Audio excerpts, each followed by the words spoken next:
décembre, enfin, les gens ont des choses comme ça. Sauf tout début. Sauf au début, en fait, la problématique, c'est qu'il y a des congés. Ouais. On se rend janvier, non, c'est pas vrai. Non, on s'est dit. Voilà, je suis Carole Herbier, je suis la directrice de l'hôpital de Saint-Avold, groupe SOS Santé.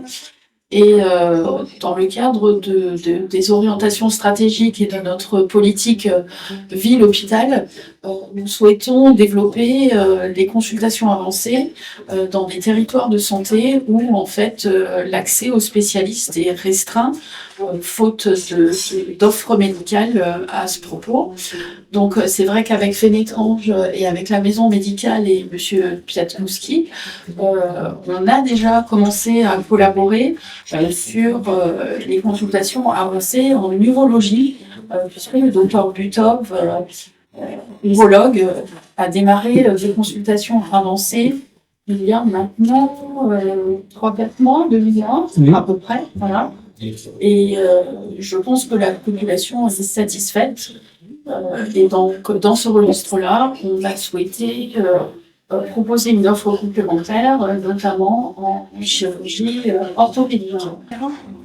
Donc, comme ça vient d'être dit, l'idée c'est d'étoffer au niveau de la commune de Fénétrange, qui est une commune géographiquement bien située, puisqu'on est un petit peu à la croisée des chemins ici, et entre différents centres hospitaliers aussi.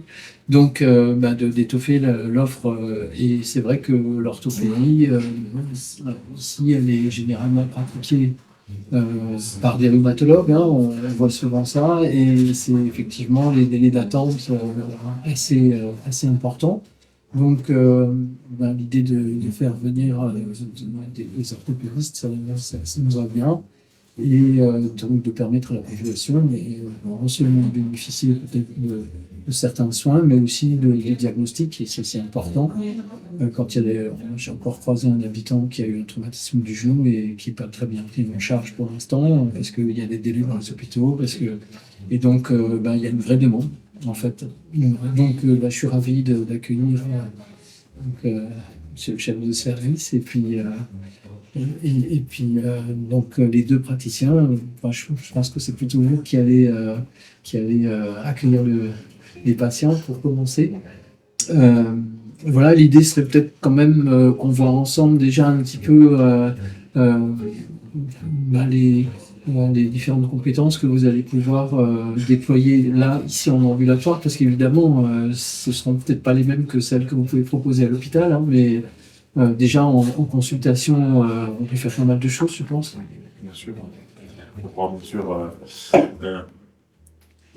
Bien sûr, on pourra orienter les patients. Bon, la prise en charge initiale, c'est de bien examiner, bien discuter avec le patient, et après, on va leur offrir ce qu'il y a de mieux dans les soins. Soit on peut assurer une prise en charge avec des petits gestes ici à type d'infiltration, des conseils. Sinon, s'il faut les adresser à notre établissement, parce qu'avec mes collègues, le docteur Girard, le docteur Baron, le docteur Vidéo, on a une prise en charge polyvalente. En fait, on a un chirurgien référent pour chaque articulation, pour chaque problématique, et l'objectif c'est de proposer et offrir une prise en charge optimisée pour chaque patient, parce que chaque patient est unique, chaque patient a sa propre histoire. D'accord. Donc en fait, c'est une chirurgie orthopédique qui concerne quasiment toutes les articulations. Et vous avez chaque fois un chirurgien qui est plus spécialisé dans... Exactement. Voilà. Non, moi je fais surtout tout ce qui est chirurgie programmée de la hanche, du genou, je fais de l'épaule, les petites chirurgies de la main, à moindre mesure du rachis. Mais on travaille en équipe, hein, si mon collègue performant sur la chirurgie de l'épaule, sur une telle pathologie ou tel geste, il va être systématiquement orienté. Donc c'est de cette manière pour assurer une prise en charge optimale pour le patient.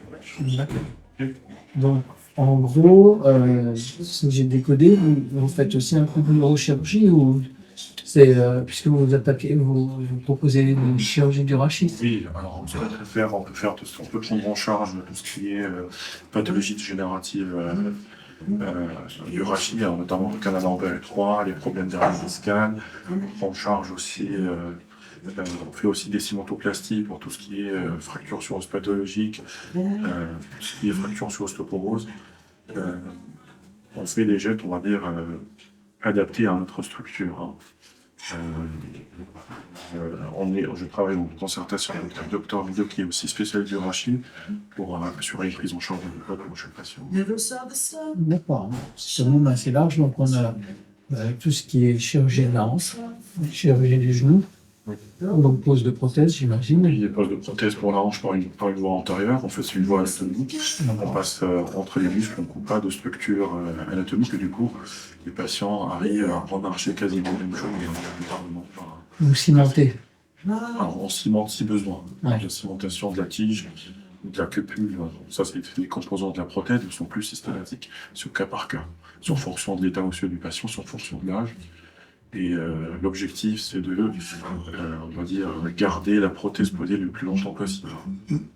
Donc en fait, pour les téléspectateurs, en gros, ce qui est important, si je résume la prise en charge, hein, je suis aussi un peu professionnel, l'idée c'est de pouvoir remarcher le plus longtemps possible en fait. Exactement, pour pouvoir regagner, déjà pour leur offrir plus de confort, pour leur offrir une récupération plus rapide, comme ça ils vont retourner à leur activité quotidienne le plus rapide possible. Bien sûr, on travaille avec des kinésithérapeutes, des ostéopathes. Le travail se fait de manière coordonnée et collégiale, parce que c'est un travail d'équipe. Donc là, vous avez parlé de la voie d'abord antérieure pour la hanche.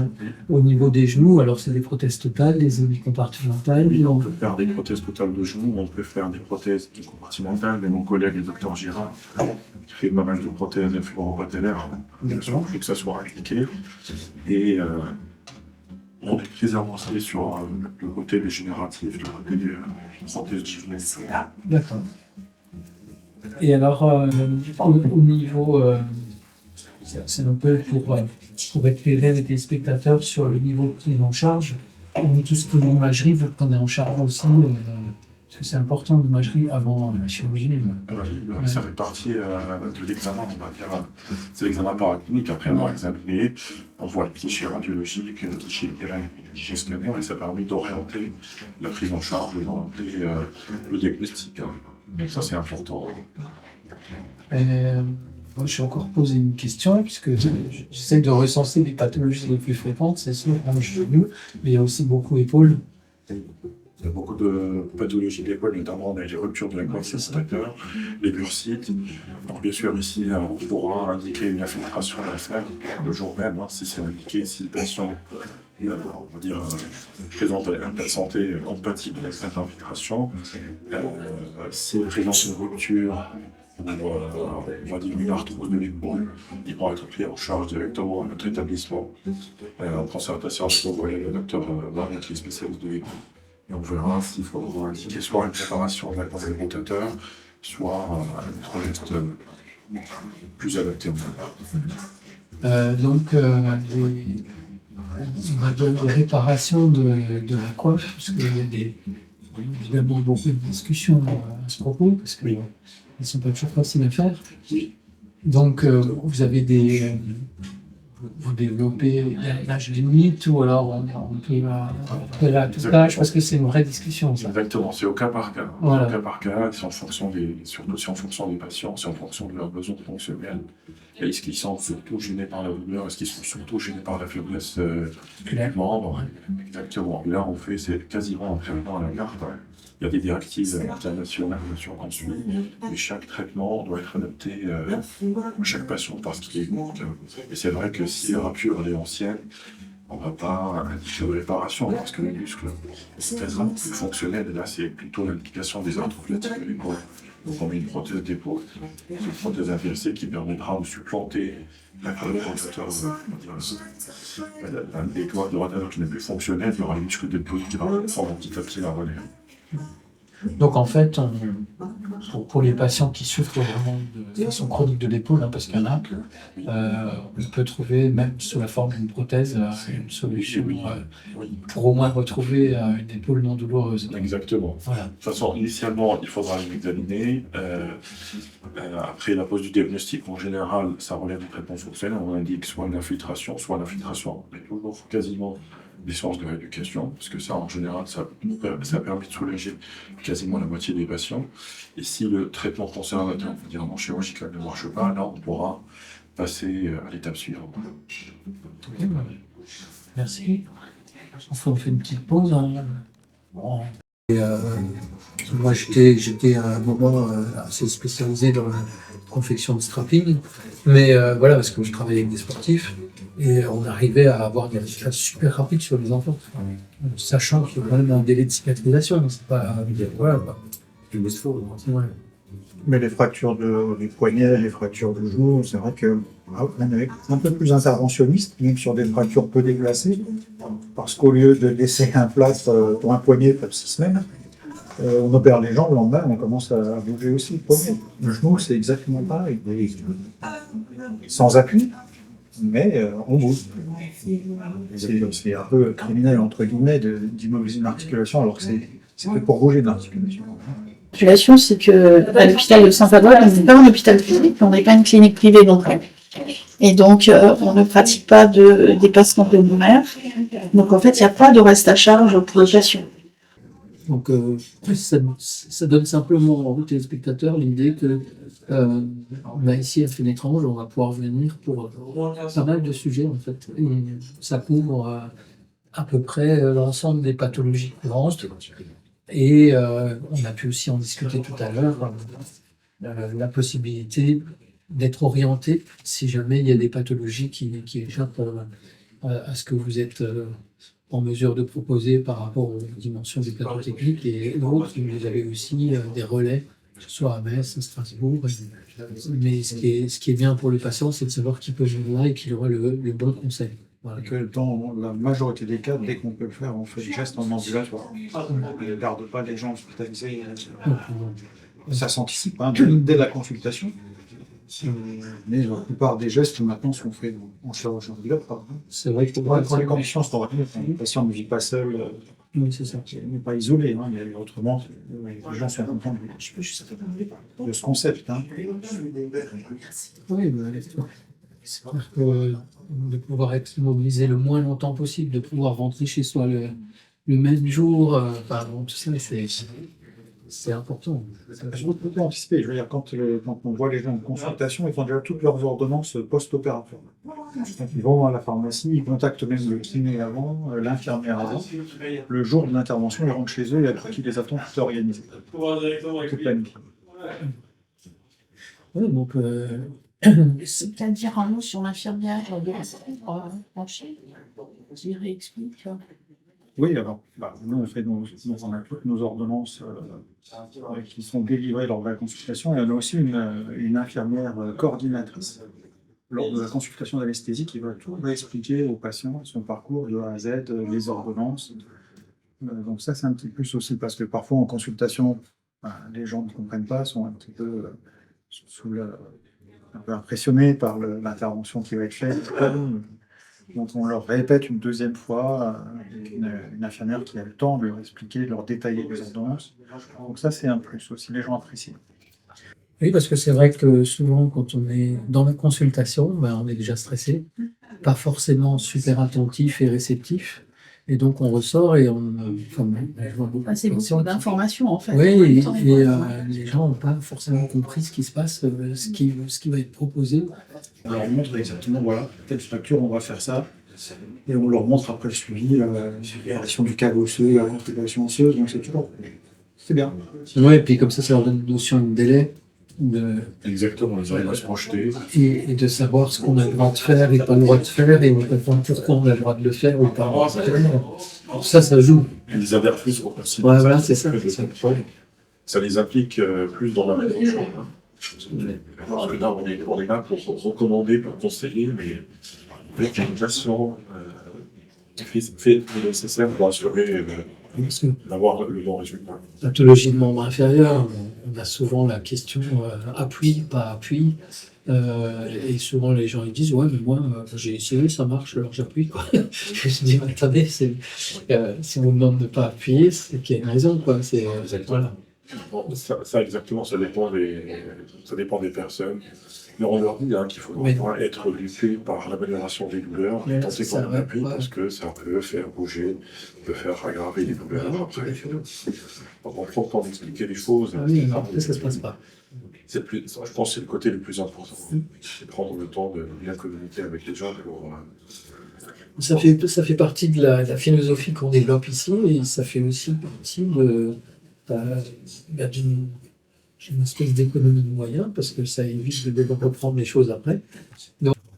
Une patient debout, oui, c'est la dignité du patient avant tout. Hein, c'est un protocole qu'on a mis en place récemment parce qu'on se disait que finalement, c'est un concept qui existait déjà depuis quelques temps, mais on se disait que finalement, pour une opération du canal carpien, un doigt ressaut, aller au bloc en position allongée, sans prothèse dentaire, sans appareil auditif, sans lunettes, c'est pas très bien vécu par les patients. Alors juste pour une chirurgie de la main ou même pour une chirurgie de membre inférieur, on a mis en place ce parcours. Donc on laisse au patient la possibilité, parce que c'est lui qui choisit, d'aller au bloc à pied, accompagné par nos brancardiers.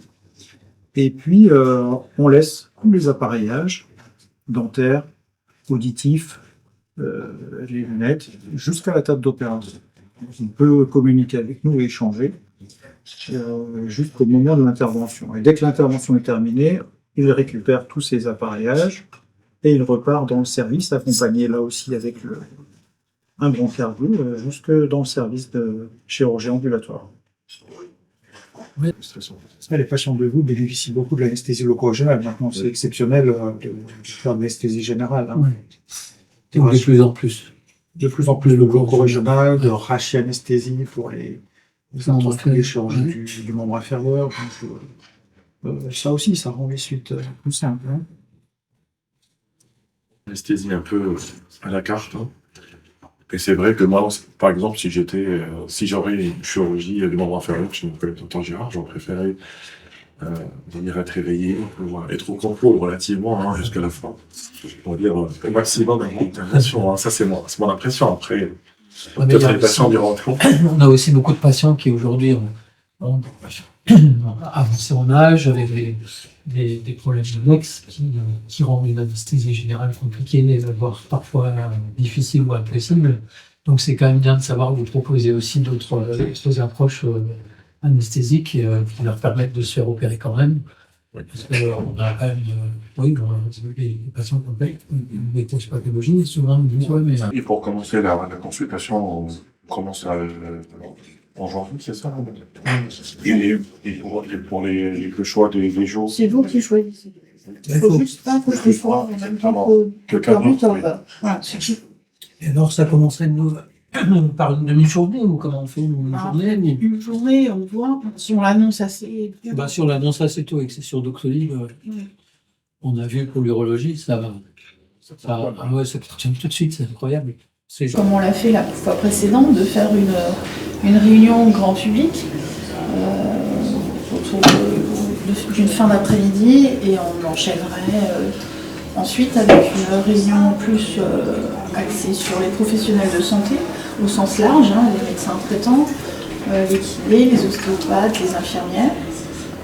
Maintenant, s'il y a d'autres, les pharmaciens, on avait aussi invité les pharmaciens la fois précédente.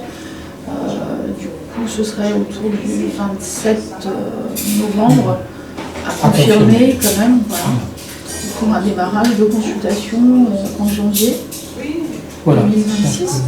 C'est bientôt, c'est bientôt. Voilà. Merci.